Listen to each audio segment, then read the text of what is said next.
स्वागत है आपका आपके अपने ही चैनल लर्न हिंदी में। जैसे कि हमने लास्ट वीडियो में पार्ट 3 मनुष्यता के बारे में समझा था, अभ्यास प्रश्न किए थे और भावार्थ को भी समझा था। तो बच्चों, आज हम पार्ट 4 सुमित्रा नंदन पंत कविता के अभ्यास प्रश्न पर को समझेंगे, प्रश्न उत्तर को समझेंगे और भावार्थ भी स्पष्ट करेंगे। चलिए फिर शुरू करते हैं। पहला प्रश्न है, पावस ऋतु में प्रकृति में कौन कौन से परिवर्तन होते हैं? कविता के आधार पर स्पष्ट कीजिए। वर्षा ऋतु में पर्वतीय प्रदेशों में प्रकृति प्रतिपल नया वेश ग्रहण करती दिखाई देती है। इस ऋतु में प्रकृति में निम्नलिखित परिवर्तन होते हैं। मतलब कि वर्षा के ऋतु में पर्वतीय प्रदेश यानी पर्वत वाले प्रदेश, वहां पर प्रकृति पल पल नया वेश धारण करती है, हर पल कुछ अलग दिखाई देती है। तो क्या क्या परिवर्तन होते हैं इसके बारे में हम जानते हैं। पहला, बादलों की ओट में छिपे पर्वत मानो पंख लगाकर कहीं उड़ गए हैं तथा तालाबों में से उठता कोहरा धुएं की भांति प्रतीत होता है।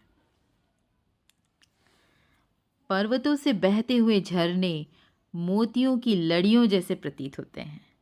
पर्वत पर असंख्य फूल खिल जाते हैं। ऊंचे वृक्ष आकाश की ओर एकटक देखते हैं। बादलों के छा जाने से पर्वत अदृश्य हो जाते हैं। कभी कभी तो पर्वत दिखते ही नहीं है बादलों के पीछे। ऊंचे ऊंचे वृक्ष आकाश की ओर एकटक देखते हैं। ऐसा लगता है कि वृक्ष जो हैं, पेड़ हैं, वो बड़े बड़े खड़े हुए हैं और आकाश की तरफ देख रहे हैं। ताल में उठते हुए धुएं को यानी तालाब में जो धुआं उठ रहा है उसको देखकर लगता है जैसे आग लग गई हो कहीं पर। आकाश में तेजी से इधर उधर घूमते हुए बादल अत्यंत आकर्षित लगते हैं। तो बच्चों, इसमें आपको बताना है कि जब तेज वर्षा होती है तो जो पर्वत वाले प्रदेश हैं वहाँ पर प्रकृति कैसी दिखाई देती है, कैसा अनुभव होता है वहाँ प्रकृति के चित्रण को देखने में, वो आपको लिखना है। कि जब बारिश हो रही, इमेजिन करना है। अगर आप ऐसा विचार करेंगे कि बारिश हो रही है पर्वतों पर तो क्या क्या होगा। जैसे बहुत सारे बादल दिखाई देंगे, तो बादलों में पर्वत कभी छिप जाते हैं। ऐसे ही तालाब में जो है धुआं उठ रहा है तो ऐसा लग रहा है कोहरा छा गया है। ऊंचे ऊंचे वृक्ष, ऐसा लगता है जैसे आकाश की ओर एकटक देख रहे हैं। ये सब विचार जब आप ऐसा इमेजिन करेंगे कि ऐसा हो रहा है तो कैसा कैसा नज़ारा दिख सकता है, कैसी कैसी पृथ्वी हमें दिखाई देगी, प्रकृति हमें कैसी दिखाई देगी, पेड़ कैसे दिखाई देंगे। और आप अपने विचारों को समझकर अपनी भाषा में इसका उत्तर दे सकते हैं। मेखलाकार शब्द का अर्थ क्या है? कवि ने इस शब्द का प्रयोग यहाँ क्यों किया है? मेखलाकार शब्द का अर्थ करधनी के आकार के समान है। मेखला कटी भाग में पहनी जाती है। पर्वत भी मेखलाकार की तरह गोल लग रहे थे, जैसे उसने पूरी पृथ्वी को अपने घेरे में ले लिया हो। कवि ने इस शब्द का प्रयोग पर्वत की विशालता दिखाने और प्रकृति के सौंदर्य को बढ़ाने के लिए किया है। मेखलाकार शब्द का क्या अर्थ है? करधनी, जो कमर पे करधनी पहनते हैं वो करधनी, करधनी के आकार के समान है। मेखला कटी भाग में पहनी जाती है। पर्वत की मेखलाकार की तरह गोल लग रहे थे। मतलब उन्होंने ऐसा उपमा दी है पर्वतों को कि ऐसे गोल लग रहे जैसे करधनी पहनी हुई है। पूरी पृथ्वी को उन्होंने घेर लिया है। कवि ने इस शब्द का प्रयोग जो है वो पर्वत की विशालता दिखाने के लिए किया है और प्रकृति के सौंदर्य को और बढ़ाने के लिए किया है। सहस्त्र दृग सुमन से क्या तात्पर्य है? कवि ने इस पद का प्रयोग किसके लिए किया है? कवि ने इस पद का प्रयोग सजीव चित्रण करने के लिए किया है। सजीव चित्रण का मतलब, और निर्जीव का क्या होता है? निर्जीव जिसमें जान नहीं होता है। सजीव चित्रण यानी जिसमें जान है, जो नेचुरल है, इसके लिए किया है। सहस्त्र दृग सुमन का क्या अर्थ है? यानी हजारों पुष्प रूपी आंखें। कवि ने इसका प्रयोग पर्वत पर खिले हुए फूलों के लिए किया है। वर्षा काल में पर्वतीय भाग में हजारों की संख्या में पुष्प खिले रहते हैं। कवि ने इन पुष्पों में पर्वत की आंखों की कल्पना की है।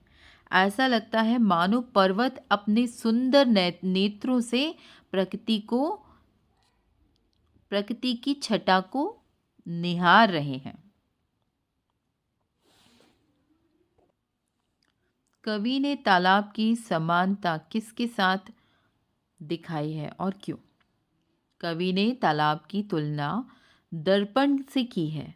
दर्पण मतलब कांच, मिरर, क्योंकि तालाब का जल अत्यंत स्वच्छ व निर्मल है। यह प्रतिबिंब दिखाने में सक्षम है। प्रतिबिंब यानी जो हम मिरर में देखते हैं तो अपनी छाया, यानी आप खुद को देख सकते हैं, ठीक है, दिखाने में सक्षम है। दोनों ही पारदर्शी होते हैं और दोनों में ही व्यक्ति अपना प्रतिबिंब देख सकता है। इसलिए उन्होंने तुलना किससे की है? दर्पण से। तालाब के जल में पर्वत और उस पर लगे हुए फूलों का प्रतिबिंब स्वच्छ दिखाई दे रहा है। काव्य सौंदर्य को बढ़ाने के लिए, अपने भावों की पूर्ण अभिव्यक्ति के लिए कवि ने ऐसा रूपक बांधा है। समझ गए आप? जैसे कवि ने तालाब की समानता किससे दिखाई है? बस किससे दिखाई है? दर्पण से। क्यों दिखाई है? क्योंकि उसमें आप अपना प्रतिबिंब देख सकते हैं। तालाब में जो फूल लगे रहते हैं, उन फूल का भी प्रतिबिंब आपको पानी में ही दिखेगा, क्योंकि वो भी पारदर्शी होता है। पर्वत के हृदय से उठकर ऊंचे ऊंचे वृक्ष आकाश की ओर क्यों देख रहे थे और वे किस बात को प्रतिबिंबित करते हैं? पर्वत के हृदय से उठकर ऊंचे ऊंचे वृक्ष आकाश की ओर अपनी उच्च आकांक्षाओं के कारण देख रहे हैं। मतलब पर्वत के हृदय से उठकर ऊंचे ऊंचे वृक्ष, हृदय से मतलब कि जो पेड़ हैं वो कहाँ लगे हैं? पर्वतों में लगे हैं। पर्वत कैसे होते हैं? ऊंचे नीचे, है ना? तो ऐसे में जब वो वृक्ष लगे हुए हैं, पर्वत के हृदय से उठकर वो वृक्ष आकाश की तरफ देखते हैं। कैसे देखते हैं? अपनी उच्च आकांक्षाओं के कारण देख रहे हैं। वे बिल्कुल मौन रहकर, स्थिर रहकर भी संदेश देते प्रतीत होते हैं। कुछ नहीं बोलते, लेकिन फिर भी लगता है जैसे कोई मैसेज दे रहे हैं कि उद्देश्य को पाने के लिए अपनी दृष्टि स्थिर करनी चाहिए और बिना किसी संदेह के चुपचाप मौन रहकर अपने लक्ष्य की ओर अग्रसर होना चाहिए, बढ़ते जाना चाहिए। आकांक्षाओं को पाने के लिए शांत मन और एकाग्रता बहुत आवश्यक है। शाल के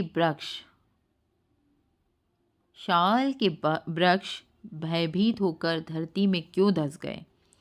कवि के अनुसार वर्षा इतनी तेज और मूसलाधार थी कि ऐसा लगता था मानो आकाश धरती पर टूट पड़ा है। चारों ओर कोहरा छा गया है। पर्वत, झरने आदि सब अदृश्य हो जाते हैं। ऐसा लगता है मानो तालाब में आग लग गई हो। चारों तरफ धुआं सा उठता प्रतीत होता है। वर्षा के ऐसे भयंकर रूप को देखकर उच्च आकांक्षाओं से युक्त विशाल शाल के वृक्ष भयभीत होकर धरती में धसे हुए प्रतीत होते हैं। मतलब केवल प्रतीत हो रहे हैं, अदृश्य हो गए हैं। ये सब कैसे? वर्षा तेज होने, मूसलाधार बारिश जब होती है तो पर्वत, झरने आदि सब अदृश्य हो जाते हैं। तो ऐसा लगता है जैसे उच्च आकांक्षाओं से युक्त विशाल शाल वृक्ष जो हैं वो भी भयभीत होकर धरती में धंस गए हैं। झरने किसके गौरव का गान गा रहे हैं? गान कर रहे हैं। किसके गौरव का गान कर रहे हैं? बहते हुए झरने की तुलना किससे की गई है? झरने पर्वतों की उच्चता और महानता के गौरव का गान कर रहे हैं। कवि ने बहते हुए झरनों की तुलना मोतियों की लड़ियों से की है। निम्नलिखित भाव स्पष्ट कीजिए। यहाँ आपके प्रश्न उत्तर समाप्त होते हैं। अब हम भाव स्पष्ट समझेंगे। है टूट पड़ा भू पर अंबर। अगर आप ध्यानपूर्वक देखेंगे तो आपको अर्थ इसी वाक्य में मिल जाएगा, इसी पद में मिल जाएगा। है टूट पड़ा भू पर अंबर। भू का मतलब भूमि। वर्षा इतनी तेज और मूसलाधार है कि ऐसा लगता है मानो आकाश धरती पर टूट पड़ा है। बादलों ने सारे पर्वत को ढक लिया है। पर्वत अब बिल्कुल दिखाई नहीं दे रहे हैं। पृथ्वी और आकाश एक हो गए हैं। अब बस झरने का शोर ही शेष रह गया है। समझ गए आप लोग? नहीं समझे? फिर से समझाती हूँ। है टूट पड़ा भू पर अंबर। वर्षा इतनी तेज और मूसलाधार हो रही थी कि ऐसा लग रहा था कि आकाश धरती पर टूट पड़ा है। और इससे क्या हुआ? बादलों ने सारे पर्वत को ढक लिया है। और पर्वत अब बिल्कुल दिखाई नहीं दे रहे हैं और पृथ्वी और आकाश एक हो गए हैं। अब बस झरने का शोर ही सुनाई दे रहा है, वो ही बचा है। यूं जलद यन में विचर विचर था इंद्र खेलता इंद्रजाल। इस भाव में कवि कहते हैं कि पर्वतीय प्रदेश में वर्षा के समय क्षण क्षण होने वाले प्राकृतिक परिवर्तनों तथा अलौकिक दृश्य को देखकर ऐसा प्रतीत होता है मानो वर्षा के देवता इंद्र बादल रूपी यान पर बैठकर जादू का खेल दिखा रहे हैं।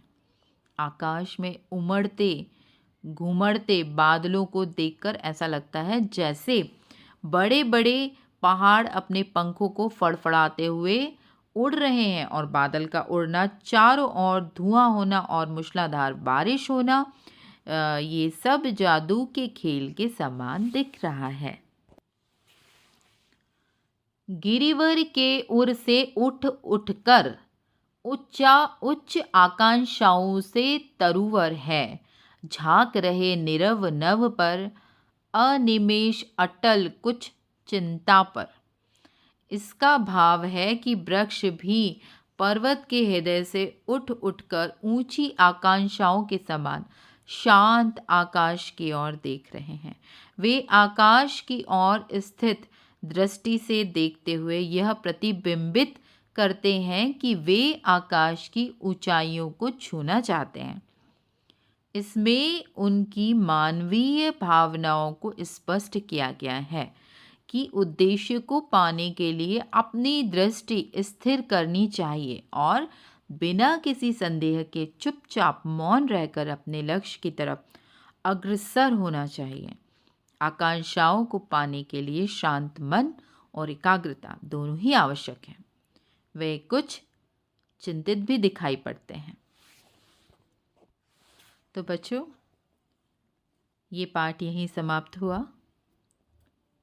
मुझे आशा है कि आपको अच्छे से समझ आ गया होगा। अगर आप कुछ और सजेशन देना चाहते हैं, अगर कुछ और आपको कोई क्वेश्चन या कोई भाव आपको अच्छे से स्पष्ट नहीं हुआ है तो आप मुझे कमेंट कीजिएगा। और अगर आप कुछ और वीडियोस चाहते हैं, सुमित्रा नंदन पंत जी के बारे में जीवन परिचय चाहते हैं, कुछ और जानकारी चाहते हैं, या हिंदी विषय को लेकर आपके अपने कुछ डाउट्स हैं, तो प्लीज़ आप मुझे कमेंट कीजिएगा। मैं कोशिश करूँगी अलग से उस पर वीडियो बनाने की। तो बहुत बहुत धन्यवाद। मिलते हैं नेक्स्ट वीडियो में, पार्ट 5 में। शुभ रात्रि।